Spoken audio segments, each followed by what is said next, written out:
দেখো বন্ধুরা, দেখো ওর দিদি গিয়েছিল, দেখো কি অবস্থা করছে ওর দিদি। ওই যে ওর বান্ধবীর বিয়েতে গেছিল, আজকে মেহেন্দি ছিল। তো দেখো যখন থেকে ওর দিদি গেছে তখন থেকে মানে কারোর সাথে কথা না, কিছু না। দাদা এত আদর করে গেল, কিছুতেই মানতেছে না। দেখো কি রাগ, দেখো তোমরা নিজেরাই দেখো, দেখো কি রাগ, দেখো দিদির কাছেও যাবে না। মানে এমন ইসে হয়ে গেছে, দিদির বাদক হয়ে গেছে। দেখো জল খাবে, কি করতেছে, আর পারতেছে না। দেখো দেখো কথাই শুনবে না, দেখো ঢুকে গেল, দেখো তোমরা দেখছো নিচে ঢুকে গেল। দেখো আবার বের হয়েছে, দেখো কোথায় গেছিল দিদি, এখন সব ইনকোয়ারি হবে। দেখো ওই আবার রাগ হয়ে যাচ্ছে, দেখো না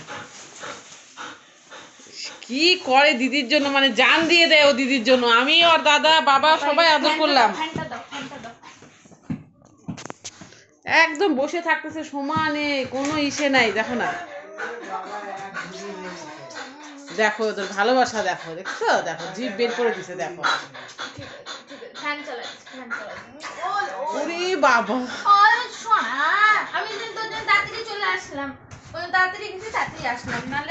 হয়েছে তো বাবা, তাও রাগ কমে নেই, রাগ কমেনি তো। থাকলাম না, বাবা মা দুইজনেই বলতেছে থাক, আমি সকালে আসবো। আবার হচ্ছে ইসে করলো, আকাশ বললো কি আরে দিদি না তো কি হয়েছে, আমরা আছি না, অত কেন টেনশন করতেছিস, কত আদর, মানে মুখের মধ্যে কোনো হাসি নাই, কোনো কিচ্ছু নাই, ওই একই টেনশন একই টেনশন। তারপরে এখন যে দাদা আবার ডাকলো, বললো না আবার যে উপরে চলে গেছে তোর খোঁজ করতে, যে দিদি এখনো কেন আসতেছে না। দেখছো, দেখো অবস্থাটা দেখো, আর চিন্তা করো দিদি কোথাও যেতে পারবে না। দেখো 2 ঘন্টা 3 ঘন্টা হইলো আমি গেছি আসলাম। হ্যাঁ হয়েছে তো বাবা, হয়েছে তো,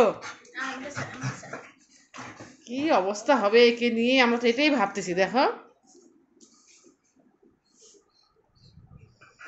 আসছে দিদি, আসছে, শান্তি হয়েছে, কাঁপতেছে, দেখো এখন কাঁপতেছে।